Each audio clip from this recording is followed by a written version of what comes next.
Sejumlah upaya dilakukan pemerintah untuk menstabilkan harga pangan khususnya beras dan minyak goreng. Meski stok beras dan minyak goreng tersedia dan dijamin ada, namun pada saat ini harganya tergolong tinggi dan melampaui harga eceran tertinggi. Apa penyebab harga beras dan minyak goreng sulit ditaklukkan hingga menyentuh harga eceran tertinggi? Sudah bergabung melalui sambungan video conference ada Direktur Ekonomi Komisi Pengawas Persaingan Usaha Mulyawan Rana Manggala dan Direktur Eksekutif Pusat Kajian Pertanian Pangan dan Advokasi Ali Usman. Pak Ali dan Pak Mulya, selamat siang.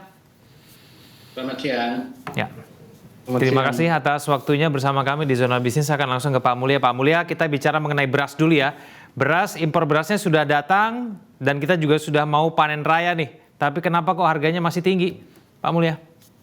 Ya, jadi kalau kita melihat ya beberapa hari ini untuk beras sendiri ini sepertinya memang ada perilaku dari distributor yang kurang bisa dikatakan agak sedikit curang begitu. Di mana beras Bulog yang seharusnya dijual kembali dengan harga Bulog dengan harga 8.500 begitu, itu ternyata dikemas kembali menjadi harga beras premium, dan ini mengakibatkan beras Bulog itu tidak tersedia di lapangan seperti itu. Dan ini terus saja seperti kemarin temuan di Banten itu kami sangat prihatin dan mudah-mudahan tidak terjadi lagi di tempat lain seperti itu. Pak Mulya, jadi yang dibilang Pak Buas mafia beras itu memang nyata adanya menurut KPPU? Ya, kalau kita melihat bukan, saya belum bisa menyebutkan itu mafia beras atau enggak ya, tapi perilaku distributor yang membongkar beras Bulog dan kemudian di packaging lagi menjadi beras premium, itu saya pikir harus ada tindakan tegas dari pemerintah untuk mencegah hal itu terjadi kembali di tempat manapun, tidak terbatas mungkin hanya di Pulau Jawa ataupun di Pulau Sumatera, namun di seluruh Indonesia. Hal ini harus dicegah. Pelakunya siapa sih, Pak Mulya? Ya, kalau kita lihat distributor besar yang dia mengambil berasnya dari Bulog, kemudian dia mengambil packaging lagi kepada menjual ke pengecer. Akibatnya yaitu beras Bulog menjadi langka di tingkat pengecer ataupun di tingkat di konsumen. Ini jumlah pelaku distributornya ada berapa banyak, Pak Mulya, dari deteksi KPPU? Kami belum mendapatkan info itu, mungkin lebih tepatnya mungkin Bulog yang lebih mengetahui berapa distributor, karena yang membeli langsung ke Bulog itu kan biasanya distributor besar begitu. Jadi kalau misalnya memang distributornya ini ditindak begitu, harganya akan stabil begitu ya kurang lebih, Pak Mulya? Ya, harusnya harga beras medium itu akan tersedia di pasaran, dan diharapkan itu akan semakin ketersediaan beras medium itu ya akan semakin mendorong harga beras di pasaran semakin turun begitu. Karena konsumen akan memilih harga beras medium, dan akhirnya mungkin beras yang beras lain pun akan turun harganya. Oke, saya ke Pak Ali. Pak Ali, ada sejumlah distributor beras yang kemudian melakukan repackaging begitu ya, kemudian dijual dengan harga yang lebih tinggi. Itukah penyebab kenapa harga beras kita masih tinggi? Betul, itu salah satu level faktor kenapa harga beras itu saat ini masih tinggi. Karena upaya pemerintah, kalaupun kita melihat begitu, kita mengapresiasi bagaimana kepentingan konsumen yang saat ini kan menjadi concern kepala negara begitu ya. Nah, persoalannya adalah ketika komitmen daripada berbagai pelaku usaha itu harus ditaati oleh semuanya begitu ya. Itu dari segi distributor. Kemudian dari sisi kita melihatnya dari sisi produsen gitu ya. Karena kalaupun kita berbicara hari ini bagaimana HET itu sudah tidak relevan sebenarnya. Nah, kenapa HET tidak relevan? Karena kenaikan harga beras tidak selama 4 bulan terakhir begitu ya. Kalaupun saya riset begitu menurut data BPS bahwa ada kenaikan baik itu gabah maupun beras premium maupun medium itu kurang lebih 8-10%. Dan ini membuat pemerintah terutama Bulog sebagai operator Badan Pangan Nasional untuk menggelontorkan beras sebesar mungkin begitu. Nah, inilah yang harus menjadi catatan penting pemerintah, bagaimana HET ini juga harus disesuaikan begitu. Karena supaya masyarakat itu juga menyesuaikan begitu, Ya. Pak. Kemudian petani juga menyesuaikan karena selama ini kan masyarakat petani juga mengalami tekanan yang sangat besar ketika gabah mereka tidak terlalu signifikan keuntungannya dibanding daripada distributor nakal yang menceruk keuntungannya yang sangat besar nih, apalagi dengan adanya beras apa namanya premium yang dijual medium. Nah makanya ini poin pentingnya bagaimana kerja keras daripada apa namanya Satgas Pangan harus diimplementasikan di lapangan begitu. Oke, Pak Ali, apakah harga beras yang saat ini tergolong tinggi itu merupakan harga keseimbangan baru sebetulnya? Kalau misalnya kita bilang HET itu sudah tidak relevan begitu? Betul. Ini merupakan keseimbangan baru bagaimana tidak hanya komoditi beras yang mengalami kenaikan selama sejak bulan Oktober tahun 2022 sampai kita melihat data BPS begitu ya, tahun 2023 sampai Februari itu harga masih beras begitu. Kalaupun pemerintah menggelontorkan beras sebanyak mungkin ke lapangan begitu ya, itu sulit untuk menyesuaikan harga beras. Ini sudah meskipun 200 sampai 300 ribu ton begitu ya. Bahkan apa sebentar lagi ada panen baru begitu. Meskipun Ya. nanti itu digelontorkan ke lapangan, nah tetapi lagi-lagi bagaimana penyesuaian harga itu harus disesuaikan. Yang pertama misalkan kenaikan inflasi saat ini kan hampir mencapai 5% lah average begitu ya. Ya. Dan ini masih dikendalikan dibanding beberapa negara kawasan lainnya, terutama negara maju begitu. Kalaupun kenaikan harga 5% saja, mestinya harga beras itu tidak lagi menggunakan harga HET beras yang di dalam peraturan Kementerian Perdagangan atau Permendak 57 tahun 2017 yang lalu begitu ya. Bagaimana harga beras medium lah sekitar 8.600, kemudian harga medium apa premium menjadi 10.000. Nah ini harus direvisi kembali melalui refraksi harga. Nah kemudian kewenangan siapa sih yang harus pas untuk merombak aturan kenaikan harga beras disesuaikan dengan kenaikan ekonomi, inflasi dan lain sebagainya. Nah ini semula berada di Kementerian Perdagangan. Nah ini mesti ditarik ambil alih nih oleh Badan Pangan Nasional yang memang melalui Perpres tentang Badan Pangan Nasional begitu, Pak. Oke, nanti kita bicara lagi mengenai dampak kalau HET itu disesuaikan ya. Saya ke Pak Mulya. Pak Mulya, kalau minyak goreng bagaimana nih? Apakah memang pelanggaran yang terjadi di tingkat pasar ini juga yang kemudian menyebabkan minyak kita ini langka di pasaran dan harganya sudah di atas HET? Iya, jadi kalau dari untuk komoditas minyak kita ini berdasarkan ketemuan teman-teman di Kanwil ya dan sudah beberapa kali mungkin juga sudah diberitakan bahwa kita menemukan bahwa adanya praktek tying in, jadi di mana pengecer yang hendak membeli minyak goreng minyak kita ini itu diwajibkan membeli komoditas-komoditas lain yang tidak berhubungan seperti deterjen, margarin. Kemudian ada beberapa komoditas lain yang sebenarnya itu tidak laku di pedagang begitu, di pengecer. Akibatnya pengecer ini kan dia ketika dia membeli minyak kita dia harus membeli komoditas lain gitu. Jadi ketika misalnya dia membeli minyak kita dengan harga X kepada dari distributor, dia harus menambah lagi biaya sebesar Y untuk membeli komoditas lain yang tadi dipaketkan dengan minyak kita.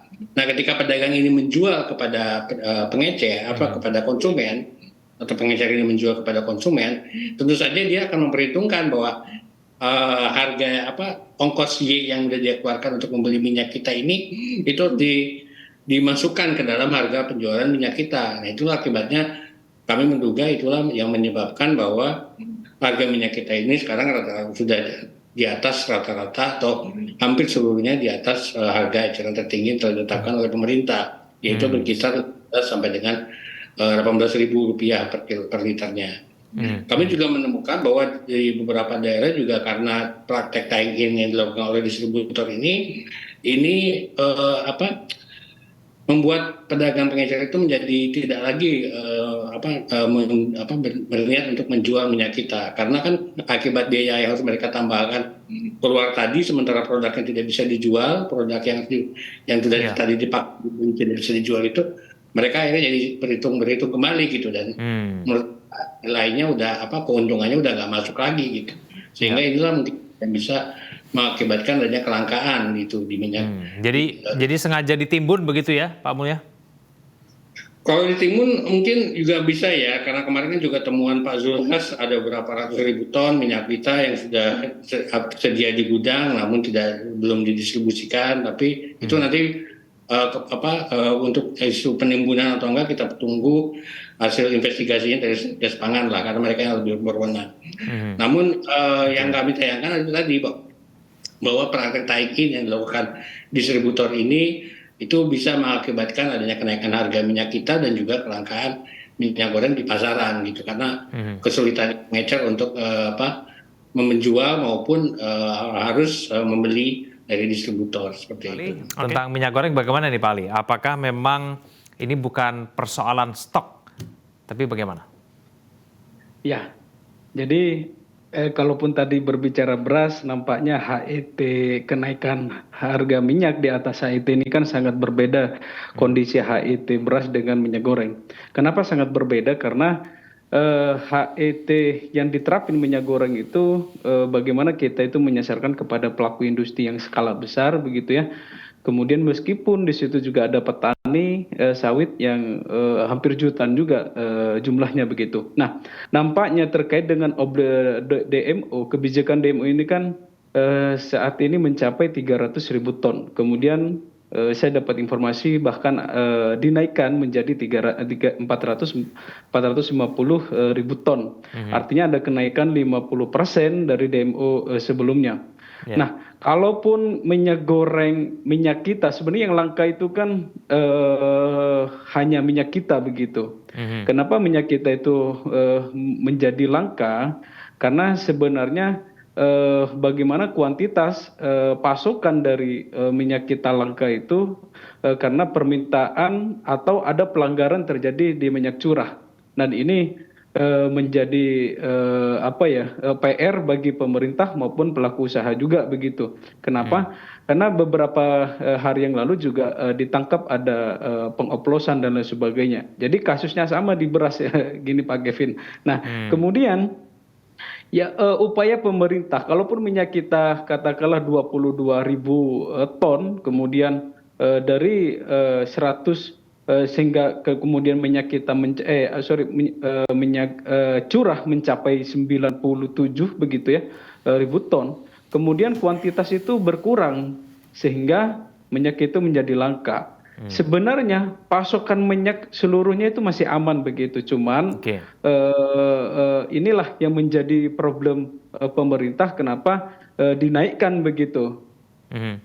Pak Ali, cara-cara tradisional ya yang biasanya dilakukan oleh pemerintah, baik itu beras maupun kemudian minyak goreng, melakukan sidak, lalu kemudian operasi pasar, langkah-langkah seperti ini sebetulnya sustain atau tidak sih sebetulnya, Pak Ali? Betul. Kalaupun langkah ini dibilang sustain atau tidak, ini baru 7 bulan ya nampaknya ya dari peluncuran pertama minyak kita. Sebenarnya ini memberikan prevalensi atau memberi opsi lah kepada masyarakat kita bagaimana mengkonsumsi minyak premium tapi harganya terjangkau. Nah, ini yang harus kita kawal bersama bagaimana selaku pelaku usaha itu harus mentaati. Kalaupun pasokan DMO itu hanya 7-8% itu kan cukup kecil dibanding nilai ekspor kita hampir 20 juta ton begitu ya. Nah, ini memang harus konsistensi dan ketegasan pemerintah, tidak boleh diintervensi negara manapun, terutama negara tetangga yang katakanlah dia menguasai CPO kita begitu. Tetapi ini lahan punya kita begitu. Konsesi kalaupun tidak taat peraturan begitu, ya mestinya harus ditindak tegas begitu. Karena apakah mereka itu membantu pemerintah atau tidak? Nah, persoalannya apakah pemerintah itu mempertahankan ketika pasokan ini digoyang, katakanlah bahasanya itu agak ekstrim sedikit begitu ya, karena minyak premium itu dianggap tidak begitu laku begitu ya, sehingga menjadi saingannya daripada minyak kita. Nah, ini butuh keberanian dan ini butuh nyali baik itu presiden maupun kementerian. karena kepentingan presiden, kepentingan kepala negara katakanlah ya, dengan kepentingan kementerian itu nampaknya begitu sedikit berbeda begitu. Kalaupun pemerintah pusat kepala negara kepentingan bagaimana masyarakat konsumen itu mendapatkan harga yang wajar, kemudian kementerian juga harus mengcover semuanya, tidak hanya masyarakat konsumen tetapi pelaku usaha juga. Nah, minyak goreng ini ditegaskan bagaimana harus taat kepada aturan, bagaimana konsekuensi hukumnya, kemudian konsensus bersama sejak tahun 2021 sampai 2022 yang lalu hampir ramai begitu ya. Dan kita sepakat nih minyak kita diberikan sekitar 22 ribu ton begitu. Dan kalaupun ditingkatkan DMO-nya, ini mestinya harga minyak kita itu tidak naik begitu ya. Dan ini butuh keberanian dan butuh cek dan recheck di lapangan, apakah pelaku usaha tersebut mentaati terhadap ketika mereka ditugaskan mendapatkan memproduksi minyak kita begitu. Dan itu nampaknya persoalannya di lapangan. Oke, Pak Mulya, dari KPPU sendiri bagaimana solusi kemudian untuk menstabilkan harga baik itu beras maupun minyak goreng ini? Ya, kalau sebenarnya dari kami yang pasti adalah kestabilan pasokan begitu. Jadi bagaimana pemerintah itu menjamin adanya pasokan yang cukup untuk di pasar. Karena kan kestabilan harga itu bisa terjadi kalau pasokan itu ada begitu. Itu yang paling kami ingin tegaskan kembali. Kalau misalnya pasokan itu berkurang ataupun adanya kelangkaan, itu harus segera dicari penyebabnya apa, siapa pihak-pihak yang bertujuan untuk atau menguasai pasokan tersebut, dan tadi siapa yang berpotensi untuk menahan pasokan tersebut, dan bagaimana supaya pasokan-pasokan yang tertahan ataupun stok-stok minyak yang komoditas-komoditas yang tertahan itu langsung bisa dikeluarkan demi untuk memenuhi kebutuhan. Karena begini, permintaan di kita kan sebenarnya tidak terlalu banyak berubah ya. Permintaan konsumen di kita itu sebenarnya tidak banyak berubah. Yang banyak berubah adalah supply-nya, malah kalau kita melihat di kita ini. Jadi meskipun ada misalnya taruhlah hari besar seperti Idul Fitri, kemudian Nataru, namun secara garis besar kan selama mungkin 8 bulan ataupun 10 bulan itu kan sebenarnya permintaan kita itu sebenarnya relatif stabil begitu. Sehingga sebenarnya yang perlu diinginkan adalah kestabilan pasokan tadi, bahwa dengan kalau misalnya kestabilan pasokan tersebut itu bisa dicapai, nah itu akan menjamin harga juga akan stabil begitu. Dan juga ketika misalnya ada fluktuatif kenaikan permintaan, misalnya ketika hari raya Idul Fitri, menjelang puasa ataupun Nataru itu ada kenaikan, namun kenaikan permintaan itu akan mengakibatkan kenaikan harga, namun juga akan segera diiringi dengan penurunan ketika masa-masa permintaan itu sudah lewat begitu. Jadi pentingnya adalah kestabilan pasokan yang perlu dijaga oleh. Bukankah sebetulnya pasokan kita sebenarnya sudah cukup, Pak Mulya? Ini beras sebenarnya sudah cukup, minyak juga sebetulnya sudah cukup. Ini cuma masalah pelanggarnya itu saja, gimana, Pak Mulya? Gini, kalau misalnya pasokan kita cukup, kemarin kenapa Pak Buas sampai mengumumkan bahwa stok beras di Bulog berkurang drastis gitu? Yang perlu dicari kenapa begitu? Kenapa Bulog sebagai buffer beras itu saat ini mengumumkan bahwa stok beras di Bulog itu sudah berkurang sangat drastis, sehingga itu yang ditangkap oleh pasar, berarti saat ini terjadi kekurangan pasokan ini, dan akibatnya pasar akan atau pelaku di pasar akan melihat saya bisa nih menaikkan harga karena stok di pasaran akan berkurang seperti itu. Nah, inilah yang sebenarnya ekspektasi ini yang perlu di manage oleh pemerintah dengan meyakinkan kita semua atau masyarakat bahwa stok ini aman, bahwa kenaikan harga itu sebenarnya tidak perlu terjadi karena stoknya aman seperti itu.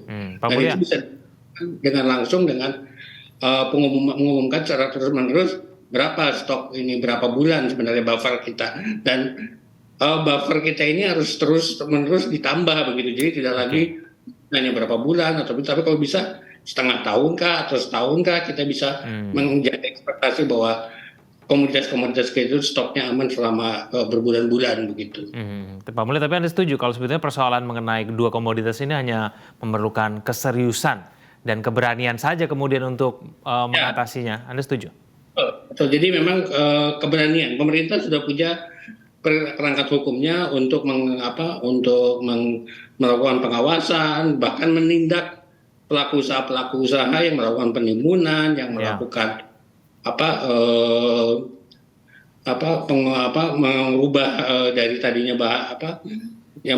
tadinya komoditas medium menjadi komoditas yang lain, tadinya komoditas dengan harga lebih murah menjadi komoditas yang lebih mahal. Itu semua sudah ada perangkat hukumnya. Yang diperlukan adalah keberanian untuk menegakkan perangkat hukum tersebut sesuai dengan peraturan perundang-undangan yang berlaku. Baik, Pak Ali, kalau nanti HET ini disesuaikan begitu ya, kira-kira dampak terhadap daya beli masyarakat akan seperti apa? Ya, kalau melihat dari dampak ketika revisi HET dilakukan oleh seluruh unsur atau lapisan kepentingan pemerintah begitu, dalam hal ini Bappenas, Kemendak, dan Kementerian Pertanian.